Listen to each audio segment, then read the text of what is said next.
तो ये जो राइनॉक्स के ग्लव्स हैं, इनके रिगार्डिंग भी कुछ बनाएंगे वीडियो। ये इनकी की अच्छी कहानी है, एक प्यारी कहानी है बड़ी। पहले मैंने इसको एम साइज़ मंगा लिया था, और कमाल की बात ये है कि अबे यार ये गाड़ी वाले क्या कर रहे हैं इतनी धीरे। एम साइज़ मंगाया अमेज़न से, और पहन के देखा बिल्कुल फिट, लेके चला गया एक दिन के लिए कहीं, नहीं ज़्यादा नहीं गया था, थोड़ा ही पहन गया था। और जब दोस्त को दिखाया, दोस्त कहता है ये टाइट है ज़्यादा, कहता एक साइज़ बड़ा ले ले।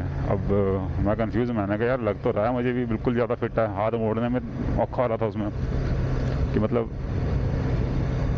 उंगलियाँ बिल्कुल फिट थी उसके अंदर, मतलब प्रॉपर फिट था वो, कोई मतलब हल्की सी भी गुंजाइश वाली सीन नहीं थी उसमें। तो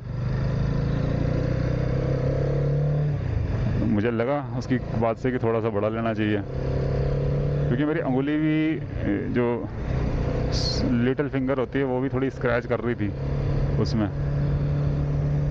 तो मैंने फिर ऑर्डर देखा, मैंने कहा चलो रिटर्न करके रिप्लेसमेंट करते हैं साइज़ की। तो भाई जी इतनी बेकार बात थी उसमें। राइनॉक्स को अमेज़न से मंगाया था, तो उसमें ऑप्शन ही नहीं थी साइज़ रिप्लेसमेंट की, उसमें सिर्फ रिप्लेसमेंट की या रिटर्न की ऑप्शन थी। मतलब तुम कुछ भी करो, वो कहेगा दूसरा भेज देते हैं हम आपको। तो आपको किसी तरह से बस ये कहना होता है कि नहीं नहीं मेरे को चाहिए नहीं। मैंने इतना दिमाग ख़राब हुआ ना मेरा, क्या चम्मच आ गया यार। उस समय देखा मैंने इसको कि इसका क्या सीन है। नॉर्मली हम अमेज़न में ज़्यादा सोचते नहीं, हमें लगता है कि हर चीज़ रिप्लेस हो जाएगी अगर साइज़ वाली रिगार्डिंग है तो, ग्लव्स नहीं रिप्लेस हो सकते।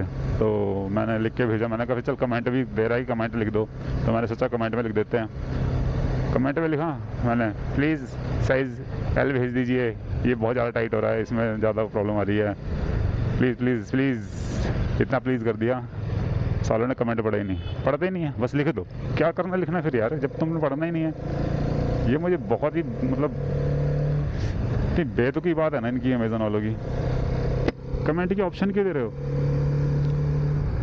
जब तुमने कमेंट करना ही नहीं है, मतलब कमेंट पढ़ना ही नहीं है।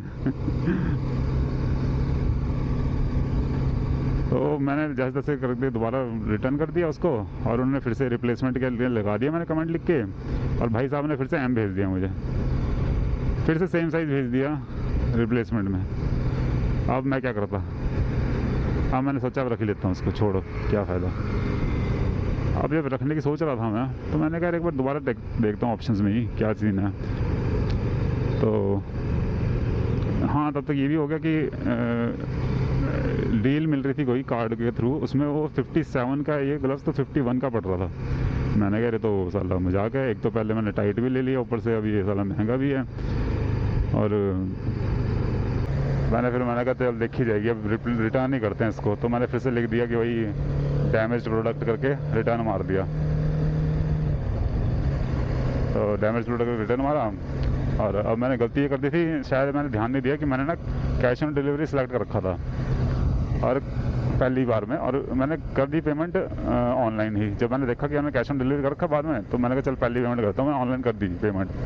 अब पंगा ये था कि सिलेक्ट मैंने कैश ऑन डिलीवरी कर दिया। अब ये भी नहीं पता था कि इसमें भी स्कीमें चल रही हैं, अमेज़न ने बहुत सारी कंडीशन बना रखी हैं। तो कैश ऑन डिलीवरी की अगर तुमने सेलेक्ट भी कर रखी है तो आपको चेक आएगा रिटर्न का। ये मुझे बाद में पता लगा। ओ भाई साहब, कूपर गड्डी देख, कंट्रीमैन।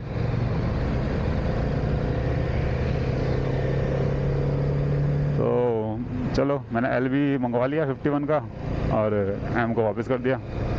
एम लेके चला गया बंदा, एंड रिटर्न के पैसे का समझ नहीं आ रहा क्या है उसमें। अभी तक अपडेट नहीं हो रखा है, दरअसल मेरा हो चुका सारा क्लियर, पर अभी तक अपडेट नहीं हुआ अमेज़न पे मेरा कि रिटर्न हो गया और पेमेंट वगैरह हो गया है, क्योंकि उन्होंने चेक भी भेज दिया। कमाल की बात है, कुछ काफ़ी दिन मैं लगा रहा, मैंने कहा यार अभी तक रिटर्न नहीं आया, कुछ पैसे पूछे, कुछ सीन ही नहीं आया, ना मेरा पार्सल पहुँचा अभी तक, और मेरा नए ग्लव्स भी आ गए। मैंने कहा लगता है पैसे गए मेरे, क्योंकि उन्होंने देखा होगा डैमेज कहा है मैंने प्रोडक्ट को, और डैमेज है नहीं प्रोडक्ट, तो शायद वो पैसे भी नहीं देंगे। तो मैंने कहा चल मार गोली अब।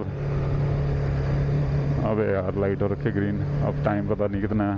ओ भाई साहब, तो काफ़ी दिनों बाद जब मैंने मतलब 7-8 दिन बाद मैंने फ़ोन किया अमेज़न को, कस्टमर केयर को, तो उन्होंने बोला हम आपका चेक के थ्रू, उन्होंने बताया फिर चेक के थ्रू आएगा। तो मैं हिल गया, मैंने कहा अच्छा चेक के थ्रू आना है, मैंने लंबा चक्कर फंस गया। चलो मैंने कहा चलो मार गोली भूल ही जाते हैं, देखते हैं क्या होता है। और उसी दिन जिस दिन मैंने फ़ोन किया उसी दिन शाम को घर पहुंचा, पापा कहते थे लेटर आ रखी है चेक घर पहुंच गया था तो मतलब इस मामले में तो ठीक है, मतलब कि अभी तक कोई प्रॉब्लम नहीं आई है अमाउंट के रिगार्डिंग। मुझे पहली बार ये हुआ पंगा कि मैंने कैश ऑन डिलीवरी कर रखा था और वो चेक से आया था, तो ये मुझे थोड़ा लगा वियर्ड। मैंने कहा ये तो पता नहीं था मुझे। बाकी चेक आ गया, पैसे भी आ गए, चलो ठीक हो गया। और एल वाला साइज़ वाला ग्लव्स भी आ गया, तो अब एल पहना हुआ मैंने दरअसल। अब सीन ये है कि एल एम इन सब में हल्का सा फ़र्क है बिल्कुल, मतलब पहन के पता लगता है कि हाँ कितना फ़र्क है। मतलब फिट वैसे ही हो रहा है जैसे पहले हो रहा था, लेकिन इसमें मेरी उंगलियाँ मोड़ते समय टिप को टच कर रही हैं, और अगर सीधा रखूँगा तो टिप से दूर रह रही हैं तो इनका रिव्यू ऐसा है कि काफ़ी ज़्यादा प्रोटेक्टिव काइंड ऑफ ग्लव्स हैं, क्योंकि ज़्यादा ही प्रोटेक्ट करते हैं अभी तक कुछ ऐसा हुआ नहीं है, ना ही हो। टचवुड तो है नहीं आसपास कहीं पर। कोशिश यही है कि ऐसा कुछ ना भी हो, लेकिन हाँ अगर ऐसा कुछ होता है तो काफ़ी हद तक बचा लेंगे चोटों से। जैसे पिछली एक्सीडेंट में मेरी चोटें लगी थी उस हिसाब से, तो उन चोटों से तो बहुत अच्छे तरह से बचा ही लेंगे, ये पूरा हाथ सेफ है। लेकिन ये है कि इसकी आदत डालनी बहुत ज़रूरी है। अभी मैं जैसे कुछ ही दिन हुए हैं, जैसे मतलब कुछ 3 या 4 बार ही पहना है मैक्सिमम मैंने इनको अभी तक, और अभी तक मैं इनसे पूरा वो नहीं हो पाया हूँ एडजस्ट। लाइक चीज़ों को फील करने में थोड़ी औखा होता है, बटन दबाने में। ऐसे ग्लव्स में ना सेंसिटिविटी बहुत ज़्यादा कम हो जाती है, आपको पता नहीं लगता आप कहाँ उंगलियाँ टच कर जा रही हैं, टक्का टुक को बटन दब जा रहे हैं, कभी पता नहीं लग रहा बटन दब रहा है नहीं दब रहा। तो इसकी बहुत ज़्यादा आदत डालनी पड़ती है पहले। अभी मेरी आदत उतनी हुई नहीं है। कैमरे का बटन दबाना मुश्किल हो जाता है मेरे लिए, हॉर्न बजाना मुश्किल हो जाता है,